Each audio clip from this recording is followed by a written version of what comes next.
And in the end, Mount Gay was the only one to survive to the modern day.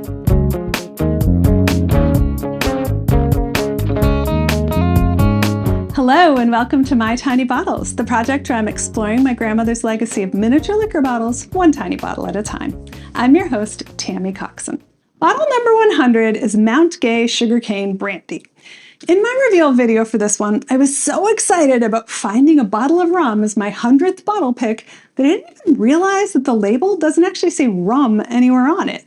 It was only later that I noticed that it actually said sugarcane brandy and thought, I wonder what that even means. Like other kinds of distilled spirits, rum can be made in either a pot still or a column still, and many brands of rum blend both kinds of distillate to produce their finished product. This is very similar to the way blended Scotch whiskey is made. The column distillate is lighter in character, while the pot still portion is heavier, more flavorful, and more distinctive. The use of sugarcane brandy is an archaic term and was used to refer to blends that had such a high proportion of pot still rum that its organoleptic characteristics were much like those of brandy. That quote, by the way, comes from an archived page of the Mount Gay website. Archived because, to many people's dismay, this product isn't made anymore today. If you're familiar with the Mount Gay name, you probably know them for their Eclipse bottling. This is a relatively lightly flavored rum with a high proportion of column distillate. Both Mount Gay bottlings existed side by side for a long time. But as I talked about in bottle number 49, Ouzo by Metaxa, there are rules in most countries about when something is allowed to be called a brandy. And the most fundamental part of those rules is that brandy has to be made from fruit, usually grapes. Rum is made from sugarcane.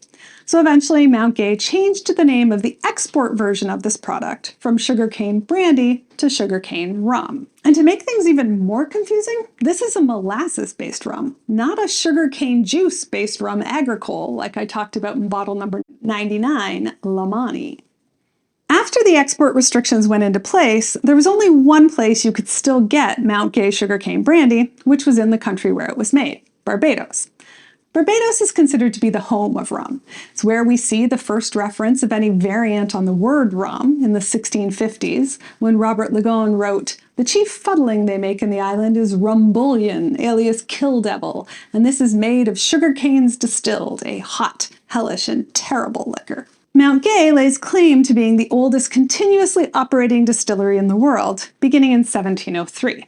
In the first couple of centuries, it was just one of hundreds of distilleries that were attached to sugarcane plantations all over the country. Barbados was also impacted by the decline in the Caribbean sugar industry that I talked about in bottle 99, as well as increased competition for a more limited rum market. Through the 1800s, the plantation-based distilleries began to consolidate and close, and in the end, Mount Gay was the only one to survive to the modern day. This was thanks to a reputation for quality that was noted in print as early as the 1890s. For a really great history of the Mount Gay brand, be sure to check out the episode description for a post from Matt Pietrek, who was my guest from the last episode tasting that Lamani rum. I'm not going to repeat all that here when he's done it so well, but in terms of what's pertinent for my tiny bottle, for most of the 20th century, Barbados rum was a predominantly domestic product, with only moderate exports. But that would escalate sharply in the 1980s. That, based on pictures of old bottles online, is my best guess about the time period of my bottle, although it's possibly as early as the 1970s. I don't know where this bottle was purchased, but if it was outside of Barbados, it would have to be no later than the 80s, because the last mentions I find of it by that name are in newspaper articles from 1989. After that, ads switched to calling it sugarcane rum, and by 2012, even that product disappeared entirely, both inside and outside of Barbados. All of this is why I am especially looking forward to tasting this bottle with my next guest. Renowned tiki historian Jeff Beachbum Berry will be a name very familiar to fans of rum cocktails. Mount Gay sugarcane brandy was one of his go-to rums in the 1980s, so I'm excited to revisit those memories with him on my next episode. Do you remember Mount Gay sugarcane brandy? Tell me about it in the comments or at mytinybottles.com or on social media. I'm at TammyLC on Blue Sky and at mytinybottles elsewhere. Cheers!